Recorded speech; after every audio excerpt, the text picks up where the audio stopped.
இன்று அவருடைய சத்தம். எழுதியவர் சகோதரர் சகரியா புனன் அவர்கள். நாள் மே 5. உத்தம அடிமையாய் இருப்பதே தேவனுக்கு உகந்த ஜீவியம்.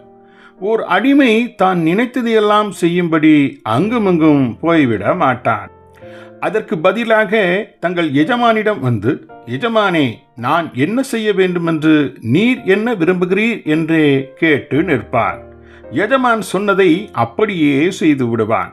ஓர் உக்கிரானக்காரனுடைய மிக முக்கியமான காரியம் யாதெனில், அவன் எஜமான் சொல்வது எதுவோ அதை மாத்திரமே செய்வான் என்றே வேதம் கூறுகிறது. 1 கொரிந்தியர் 4:2 லிவிங் பைபிள் மொழிபெயர்ப்பு. எவ்விதமான மனிதனை தேவன் தனக்கென தேடுகிறார் என்பதையும் ஓர் பக்தன் கீழ்கண்டவாறு நேர்த்தியாக கூறியுள்ளார். எனக்கு காத்திருந்து விழித்திருப்பவனையே தேடுகிறேன். என் கை அசைவின் அழைப்பை கண்டவன், என் கண் இமை அசைவை காண்பவன், நான் தந்த வேலையை நான் விரும்பியபடி செய்பவன், நான் தராத வேலையை ஒருபோதும் செய்யாதவன். இத்தகைய தாசனை நான் கண்டுபிடித்தால் என் உள்ளம் மகிழ்ச்சியால் பொங்காதோ?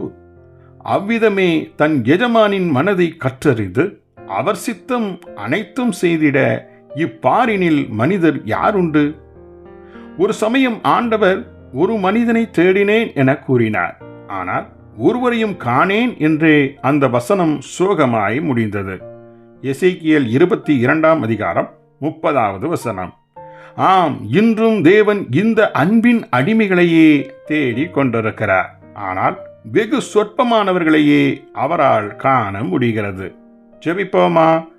பரம தந்தையே, எங்கள் விருப்பத்தின்படி செய்திடும் கிரியை அல்லது ஊழியம் அல்ல, நீர் பணித்திடும் கட்டளை நிறைவேற்றும் அடிமைகளாயிருக்க கிருபை தாரும்.